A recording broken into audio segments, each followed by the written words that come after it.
ये बीआरसी इतने दिनों से फेमस है, पूरे वर्ल्ड में फेमस है, इन्हें क्यों नहीं बुलाती मीडिया, या इनका क्यों नहीं इंटरव्यू लेती, इनके पास क्यों नहीं जाती? इन्होंने इनवाइट किया तब भी नहीं गए, क्यों नहीं गए? पूछ सकता है कोई आदमी इनसे, क्यों नहीं ये चीजें आपके पास पहुंचने दी जा रही है? क्या रीजन है उसका? कौन गलत है? और इतना भी अगर आप नहीं सोच पाए ना, तो फिर जिंदगी में कोई आपको बचा नहीं पाएगा। हम कुछ नहीं है, हम नॉर्मल है।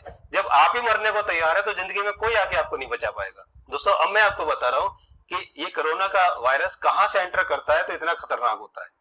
डब्ल्यूएचओ के अनुसार कोरोना का वायरस मुंह से और नाक से एंटर करता है। अगर आपने किसी को छुआ है, वो आपने नाक में लगा दिया, या किसी के ड्रॉपलेट्स आपके अंदर आ गए, तो नाक से या मुंह से ये एंटर करता है। लेकिन मैं आपको बताता हूं कि बीआरसी कहते हैं कि अगर ये नाक और मुंह से एंटर किया तो आपको कुछ नहीं होगा, आप बच जाएंगे। लेकिन मैं जो बता रहा हूं, अगर ये 3 और जगह से एंटर किया तो दोस्तों आप बच नहीं पाएंगे। अब ये 3 जगह कौन सी है मैं बताता हूं आपको। पहली जगह है कान। जी हाँ दोस्तों, पहली जगह है कान। ये जो मोबाइल में कॉलर ट्यून सुनते हैं, या जब टीवी खोलते हैं तो जो कानों में जाती है ना, कोरोना इतने मर गए, इतने मर गए, ये हो गया, वो हो गया, ये जब एंटर कर जाएगा ना आपके कान से, तो फिर आपका बचना बहुत मुश्किल है। तो आज से ध्यान रखना कि यहाँ से कुछ ये घुसे ना, ऐसी कोई चीज सुनना मत ना। दूसरी चीज है ये आंख।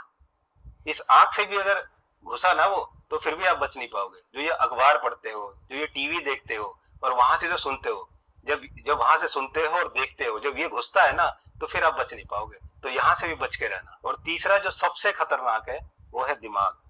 ये जो आपके दिमाग में घुस गया ना अगर, तो फिर ध्यान रखना, ये बीआरसी और तो क्या, आपको इस दुनिया में भगवान भी फिर आपको बचा नहीं पाएंगे।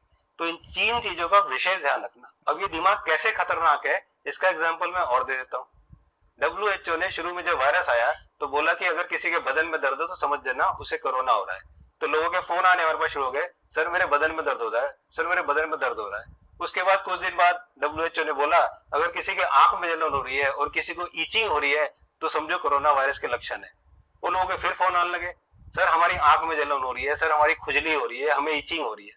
उसके बाद डब्ल्यूएचओ बोलता है अगर किसी को स्मेल ना आए, किसी को टेस्ट आना बंद हो जाए, तो समझ देना कोरोना वायरस है। अब लोगों के फोन आने लगे, सर स्मेल नहीं आ रही है, सर टेस्ट नहीं आ रहा है। आज अगर डब्ल्यूएचओ आके ये बोल दे कि जिस आदमी को रात के 2:30 बजे तक नींद नहीं आई तो समझ लेना उसे कोरोना वायरस है, तो कल से लोगों के फोन आने लग जाएंगे कि सर हमें तो नींद ही नहीं आ रही, हमें नींद 2:30 बजे के बाद आती है।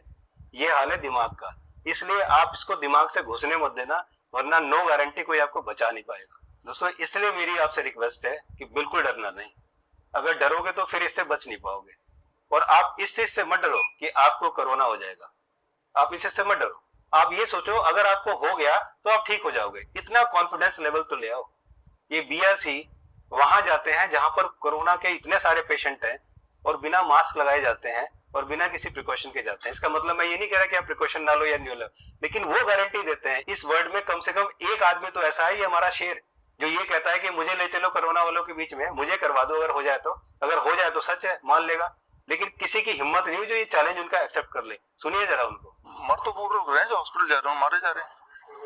और दूसरी बात, आईसीएमआर का गाइडलाइन बदल गया 2 महीने पहले कि इंडिया में की धरती में जो भी मरेगा, आप मरेंगे या मैं मरूंगा, तो कोरोना डेथ लिख देंगे।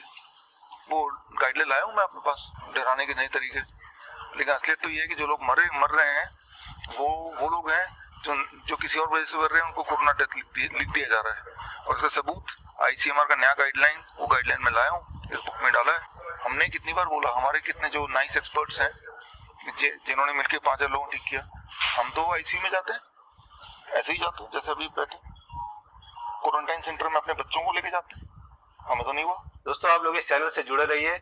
बीआरसी की कृपा से मैं आपको इतना मजबूत बना दूंगा, इतना सॉलिड बना दूंगा कि वायरस बैक्टीरिया इस जन्म में तो क्या, आगे के 7 जन्म तक इंडिया के लोगों को टच नहीं करने का। और ये आ गया सो आ गया। आज के बाद ध्यान देना कि कितना कोई जोर लगा ले, आज के बाद इंडिया में ये वायरस और बैक्टीरिया आएगा नहीं। अगर आप सच के साथ स्वस्थ और सुखी रहना चाहते हो और चाहते हो कि हमारे देश के लोग भी ऐसे रहें, तो मेरे इस चैनल को जल्दी से सब्सक्राइब करें, मेरे इस चैनल के साथ जुड़े रहें। और आपसे एक और रिक्वेस्ट है कि मेरे चैनल से काफी वीडियोस डिलीट हो रही है, हो सकता है ये चैनल भी कभी डिलीट हो जाए, तो एक मैंने दूसरा चैनल बनाया है मिशन आजादी खुद से, जिसको हम 15 अगस्त से लॉन्च कर रहे हैं। तो आप उस पर जाके, जिसका लिंक मैंने नीचे दिया है, आप जल्दी से जल्दी अपने आप को सब्सक्राइब कर लें, ताकि अगर यहाँ कुछ प्रॉब्लम हुई तो मैं कम से कम वहां पर आप लोगों के साथ कांटेक्ट में रह सकूं। तो दोस्तों, आप जल्दी से जल्दी इस चैनल को सब्सक्राइब करें, ताकि हम सब मिलकर एक सुख और शांति का माहौल बना सकें और एक अच्छी जिंदगी जी सके, आजादी की जिंदगी जी सके, ना कि डॉक्टर्स और WHO के गुलाम बनकर जी सके। दोस्तों आगे आने वाले मेरे वीडियो में मैं आपको बताऊंगा कि BRC का चैनल क्यों डिलीट हुआ और हमारे चैनल से क्यों वीडियो डिलीट की जा रही है। मैं आपको बताऊंगा कि महामारी का रूप दिखाने के लिए से क्या क्या प्लान किए गए, सुन के आप चौंक जाएंगे, और हमारे देश के लोग कैसे गद्दारी कर रहे हैं उसमें। जरा सोच के देखो, वो चाइना जहां से शुरू हुआ था, आज वो चाइना मजे ले रहा है, आज वो चाइना पूरा बिजनेस कर रहा है, आज वो चाइना पूरे वर्ल्ड को सामान बेच रहा है, उसका कहीं नामो निशान नहीं है।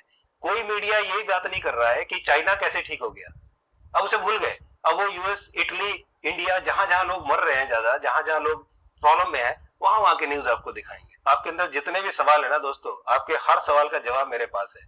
समय आने पर मैं सारे सवालों के आपके जवाब दूंगा। दोस्तों जब 1947 में हमारा देश आजाद हुआ था, उस समय हमारे देश में गरीबों की संख्या 14% थी, लेकिन आज हमारे देश में गरीब की संख्या 69% है। इतना जबरदस्त इजाफा गरीबों की संख्या में। तो ये गरीब बने नहीं है, ये गरीब बनाए गए हैं। और मैं इसमें मैं ये नहीं कहेगा कि सरकारों की गलती है, ये गलती सिर्फ और सिर्फ हम लोगों की। जल्दी मिलता हूँ एक नए इंफॉर्मेशन के साथ और उसके सोल्यूशन के साथ। तब तक आप लोग स्वस्थ रहिए, सुखी रहिए, और प्लीज डरिए मत, वरना किसी को डरने दीजिए। और हाँ, उससे भी नहीं डरना, समझ गए? Thank you so much.